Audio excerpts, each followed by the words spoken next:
Welcome to MBA Now. I'm Rob Van Raphorst. With us today is our Vice President of Industry Technology, Rick Hill. He's here to talk about the new technologies going on in the industry and our upcoming conference, March 26th through the 29th in Chicago. Rick, thanks for being here. Thank you. So why don't you first tell the viewers what we can expect at the technology conference coming up? Sure, there's probably a little bit for everyone there.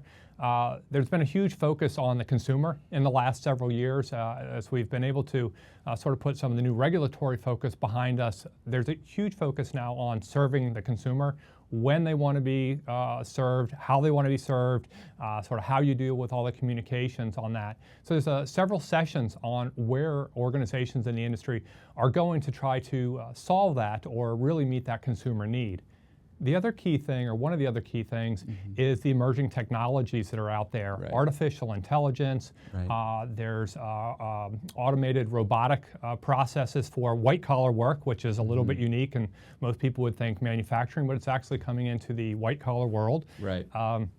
You have things like blockchain, which is a kind of a new concept. It's something that many organizations feel might have a lot of promise in financial services and in mortgage.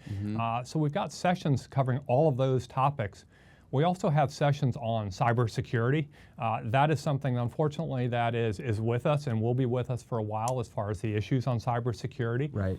So we've got a whole track on that. We've got 6 sessions for the security professionals as well as other IT professionals, but also risk and compliance folks. Yeah. It's very important. People don't always realize how critical it is that security is not just an IT thing, but it's rather something for the entire organization to deal with.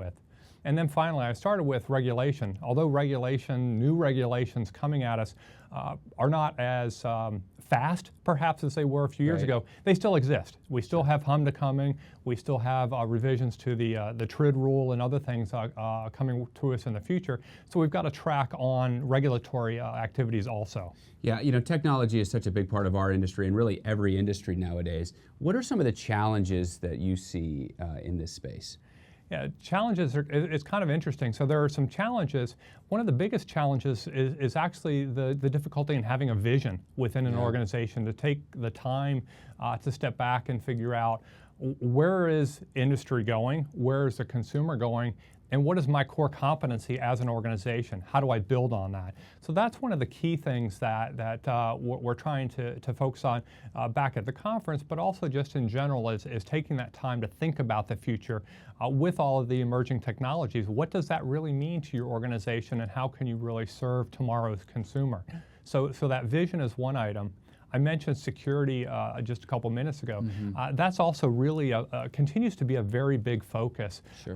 The problem isn't going away. We have bad actors. We have a lot of bad actors, unfortunately, who are across international borders. And so your ability to deal with things and the crime there is very different than it might have been, let's say, in the robber days of the 1920s or something, where the Keystone Cops could chase the bank robber down the street. It doesn't work that way today. So what is it going to look like? So I would say cybersecurity is probably continues to be our biggest concern, if you will. Right. You know, I know you've touched on this sort of, but beyond our conference, what are some of the major themes that you're going to be exploring or wanting to deal with as the year goes on? Yeah, so all of the things that I just mentioned, certainly, but there are several others. We haven't really talked about electronic mortgages. That is something that will be covered at the conference, but it's also a very important thing as we look to the next couple of years. How do we serve the industry? The electronic mortgage is something that is kind of interesting. A lot of folks look at it and say, oh, the millennials perhaps are the ones who want to do all the things online and don't necessarily want to go into a bank. That's true to some extent, but it's also just as true that those of us who perhaps have purchased mortgages before also don't want to go into a bank. And really we know enough, and we really want to kind of do what we want to do when we want to do it. And so you'll see the whole electronic mortgage process. It appears that it's finally taking off. Things within that are kind of unique are remote notary. And that's where you actually might have a situation where the borrower, the notary, and the closing agent might be in 3 different places at the same time. So we're looking to that, and we're working with the various states, because that's a kind of a state level resolution. So we're focusing on those kinds of things. But again, we'll keep focusing on new regulations, cybersecurity, and really the new opportunities coming to us. So much on the horizon, and no doubt technology will be at the forefront of all of this. So thanks so much for coming by and sort of just, I know it's the tip of the iceberg, but sort of letting folks in and letting them know what they can be expecting and what you're working on. Thanks, Rob. Appreciate it. Be sure to follow us on Twitter at MBA Mortgage, or check out Mortgage Bankers Association on Facebook and Instagram.